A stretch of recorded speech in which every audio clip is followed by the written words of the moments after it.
Fala pessoal, sejam todos bem-vindos a mais uma aula do nosso curso de Teologia da matéria Milagres do Novo Testamento. Não esqueça de dar seu like, de dar aquela curtida, de se inscrever no canal e, sobretudo, de fazer o seu resumo aqui no chat, tá bom?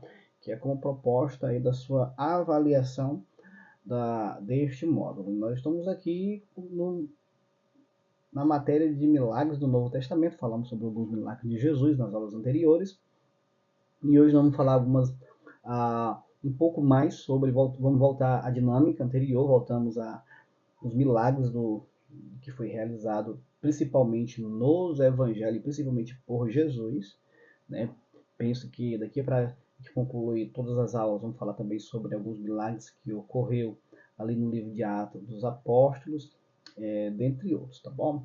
Vamos falar aqui sobre alguns milagres que Jesus realizou. Na Bíblia encontramos mais em torno de 40 milagres, de 35 a 40 milagres realizados por Jesus. O objetivo principal de qualquer milagre divino é apontar para Cristo e sua obra de salvação. Sempre os milagres de Cristo vão apontar para a redenção. Note que os milagres também aparecem no Novo Testamento como outros nomes, tipo atos poderosos, sinais, prodígios e maravilhas. E se a gente for olhar para o Evangelho de João, os sete principais milagres do Evangelho de João é transformando a água em vinho, João 2, a cura do filho do oficial, João 4, 46, a cura do paralítico de Betesda, João 5, versículo 1, alimentação de 5.000, Mateus 14, 13, Marcos 6, 30, Lucas 9, 10 e João 6. Jesus andando sobre as águas, Mateus 14, 22, Marcos 6, 45 e João 6, 16. E a cura do cego de nascença, João 9, e a ressurreição de Lázaro, João 11. Então, um dos 7 principais milagres descrito por João. O primeiro milagre descrito por João foi transformar a água em vinho. E nós falamos em aulas anteriores que Jesus, ao realizar esse milagre em transformar a água em vinho, o texto final vai dizer que assim iniciou o ministério de Jesus. Se no início Jesus já realizou esse milagre extraordinário, imagine o que aconteceria posteriormente, dentro do ministério de Cristo. Isso nos ensina que não é porque você está fazendo pela primeira vez que tem que fazer mal feito. Não é que você está fazendo pela primeira vez, tem que fazer de forma desleixada ou relaxadamente. Está fazendo a primeira vez? É a primeira vez? Faça bem feito. Trabalhe bem feito. Trabalhe como se fosse a primeira vez que você estivesse fazendo. Número 2. Jesus curou o filho de um oficial em Cafarnaum à distância. Jesus não precisou nem ir lá para poder realizar aquela cura. Às vezes nós pensamos que Jesus só cura se tiver em posição de mão, se for ungido. A gente só pensa que só vai ser curado se a pessoa estiver presente ali, mas Deus é Deus de perto, mas também é um Deus de longe, e Ele cura também de onde Ele está. O universo é algo vastíssimo, estamos a bilhões de luz de dimensão, de diâmetro, da ponta de um universo a outro, então muito distante. Deus ele habita do lado de fora do universo. É muito distante, mas para Deus, em milésimo de segundo, Ele é capaz de chegar aqui e ouvir a tua oração e entrar com intervenção na tua causa. Portanto, Jesus também é um Deus que cura à distância. Por isso que nós precisamos orar. A oração é a semente da fé. A fé é a emuná, no hebraico emuná, que é o caminho mais curto entre você e Deus. Portanto, ore que Ele também cura à distância. 3. Jesus expulsou um espírito maligno de um homem. No sábado, em Cafarnaum, Jesus confrontou e expulsou com autoridade um espírito maligno de um homem na sinagoga. Marcos 1:21, Lucas 4:31. Jesus, ele não só é um Deus das segundas, dos domingos, das terças, mas também ele cura no sábado, algo que não poderia fazer naquela época, segundo o costume judaico. Jesus também rompeu as barreiras para poder curar aquele homem. Jesus ele não precisa pedir licença para ninguém para realizar um milagre na nossa vida. Número 4. Jesus curou a sogra de Pedro que estava com febre. Pedro ele seguia Jesus de forma imparcial. Pedro ainda não estava. Eu faço até uma pregação que a primeira vez que Pedro viu Jesus foi quando o André, o irmão dele, levou Pedro até Jesus. E Jesus ali chamou ele, falou o nome do pai dele, falou o nome dele atual e falou quem ele seria, né? Tu és Pedro e serás chamado Cefas, né? E ali Jesus revelando o passado dele, de quem ele era filho, de quem ele era, de quem ele seria. Revelou o passado, o presente e o futuro do Pedro. Mas mesmo assim, Pedro não fixou a sua caminhada com Cristo. Mais na frente, Pedro na sinagoga viu Jesus expulsar o espírito imundo de um homem. Mesmo assim, Pedro não seguiu a Jesus com fidelidade. Agora, mais lá na frente, também Jesus, ele curou a sogra de Pedro, e mesmo assim também Pedro não fidelizou a sua caminhada com Cristo. Mas agora, quando Pedro vai pescar e não pega um peixe, e ali Jesus prega uma palavra, manda Pedro lançar a rede, e Pedro pega peixe, a partir de agora Pedro começa a seguir a Jesus. Enfim, mas Jesus aqui, ele foi na casa do Pedro e curou a sogra do Pedro. Não se sabe ao certo, né, os motivos pelos quais a sogra foi servi-lo, porque se Pedro era casado, o que era para servir era a esposa, e não a sogra. Mas a sogra, aqui nos ensina que a sogra, ao receber o milagre, automaticamente ela se sentiu grata e foi retribuir. Toda vez que você receber o milagre de Cristo, toda vez que você receber o milagre de Deus, automaticamente você tem que se levantar do seu comodismo de onde você está e começar a servir. Que mulher extraordinária, que sogra extraordinária. No momento que ela recebeu a cura, no mesmo instante que a cura foi instantânea, ela se levantou e foi servir Jesus e os seus discípulos e quem estava ali naquela casa. Número 5. A cura de doentes e oprimidos ao entardecer. Certo dia, à noitinha, Jesus curou muitos doentes com diversas enfermidades, como também expulsou muitos demônios de pessoas possessas. Mateus 8,16, Marcos 1,32, Lucas 4,40.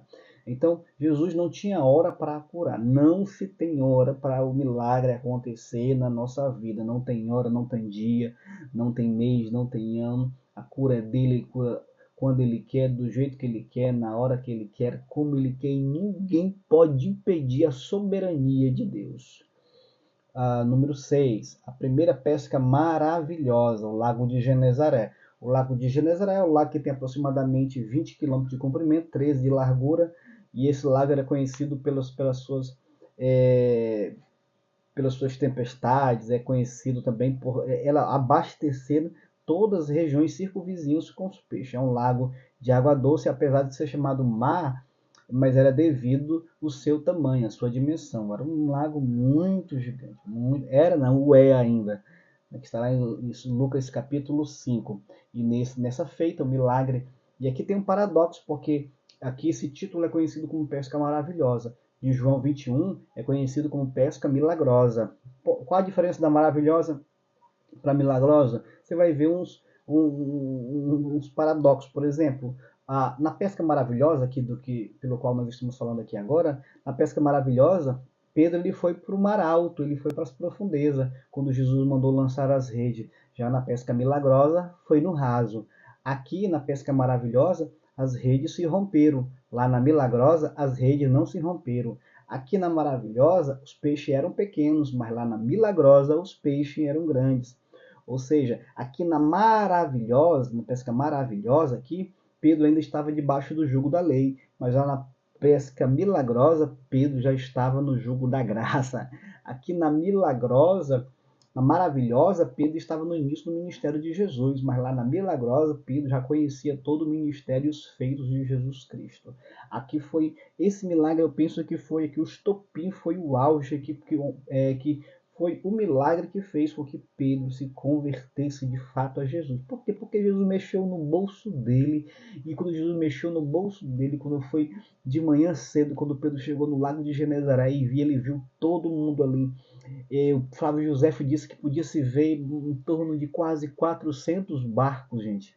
quase 400 barcos, em torno de 320 barcos ele podia se ver no lago de Genezaré. Agora imagine Pedro chegando lá na beira do lago, naquela manhã cedo, e ver que todos os barcos tinham peixe, estavam vendendo naquela manhã, porque eles passavam a noite pescando e de manhã cedo já tinha gente ali pronto para comprar aquele peixe. E ele percebeu que todos tinham peixe, estavam comprando ali e vendendo, porque o pior da vida não é quando você não é abençoado, mas é quando as pessoas na mesma igreja que tu tá, na mesma oração, na mesma fé, na mesma campanha, na mesma busca, na mesma intensidade, com o mesmo pastor, com a mesma oração, com a mesma palavra, todo mundo é abençoado e você não. Foi isso que aconteceu com o apóstolo Pedro. Pedro, vendo todo mundo abençoado e ele não. E ali Jesus pegou ele fragilizado, entrou no barco de Pedro, começou a pregar. Pedro já conhecia Jesus e ali Pedro lavando as redes, ouvindo o que Jesus estava pregando. Olha só que coisa extraordinária. Pedro lavando as redes e ouvindo Jesus pregar. Quando Jesus terminou de pregar, olhou para Pedro e disse: Pedro, vamos para o mar alto e lançai as vossas redes. Aqui nós vemos duas situações. Primeiro, Jesus pode ler com cuidado, tá bom? Lançai as vossas redes. E ali Pedro olhou assim: olha, eu passei a noite pescando, eu não peguei nada, mas sobre a tua palavra eu vou lançar a rede. Sabe que palavra é essa? Foi somente aquela palavra que Jesus pregou naquele barco. Não foi sobre o que Jesus estava mandando, mas sobre a palavra que Pedro estava dizendo. É sobre a primeira vez que Pedro viu Jesus, quando Jesus liberou a palavra profética, dizendo quem era o pai dele, quem era ele e quem ele se tornaria. Foi sobre essa palavra que Pedro lançou a rede. Ele estava dizendo: olha, se é verdade que tu tem promessa na minha vida, se é verdade que tu tem promessa no meu futuro, se é verdade que tu tem promessa na minha história, eu vou lançar essa rede. E se eu lançar essa rede, tudo aquilo que tu falou sobre aquela palavra que que eu vou ser um grande homem, vou ser uma pedra poderosa, uma pedra forte, eu vou lançar sobre essa palavra que foi lançada dias atrás sobre minha vida. E ali Pedro comete um erro gravíssimo. Qual foi? Jesus disse: lançai as vossas redes. Porém, só foi Pedro que lançou. Por quê? Pedro era afoito, Pedro era impossível, Pedro era um TDAH da vida, ele era muito impossível, era um borderline eclesiástico ministerial, ou era 8, era 80. Pedro vivia andando sobre a borda, né, vivia andando sobre o fio da navalha. Pô, era 8, era 80. Ora não, Pedro dizia para Jesus não lavar os pés dele. Ora, Pedro estava dizendo que tu pode me dar um banho todo. Ora, Pedro estava dizendo que por ti eu vou dar minha vida, para depois Pedro estar negando Jesus drasticamente. Então Pedro vivia sobre esse impasse gigantesco dentro da história, dentro da vida dele. Ali Jesus falou: lançai as vossas redes, ou seja, a tua e dos teus companheiros de pesca, que vocês que estavam juntos. Por quê? Porque o milagre, Pedro, não é só para tu. O milagre não é só para tua casa. O milagre não é só para tua vida. O milagre é para você e para aqueles que estão junto no teu barco. Olha só o que é poderoso. O milagre é para tu, Pedro, e o milagre também é para aqueles que estão no barco contigo. Então eu preciso que vocês lancem as vossas redes também, todo mundo. Só que aí Pedro foi lançar a rede sozinho. Porque aconteceu duas coisas. Primeiro, a rede se rompeu. Segundo, o barco quase afundando. Por quê? Porque o milagre é para ser compartilhado. O milagre não é só para ter sido de Pedro. Pedro não ouviu Jesus. Talvez a fé de Pedro foi pequena. Talvez, Pedro, eu estou muito desacreditado do que vai vir aqui, eu não estou muito crendo do que vai acontecer, então eu vou lançar só a minha rede mesmo. E Pedro lançou sua rede dele lá, e o barco quase afundando, e o barco quase ia se rasgando. Por quê? Porque Pedro teve dificuldade de seguir uma instrução. Quando você não segue instrução, o milagre não acontece. Quando você não segue uma instrução, as bênçãos não vêm sobre a sua vida. E ali Pedro,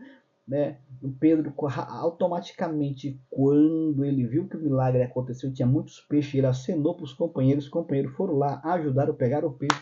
Pedro correu lá nos pés de Jesus, colocou o rosto em terra ali e disse: ausenta-te do meu barco, ausenta-te da minha vida, porque eu não sou digno de ter um homem justo, um homem santo como o Senhor na minha vida. Ali Pedro naquele momento, ele viu quem era a pessoa que estava diante dele, quem era o homem que estava diante dele.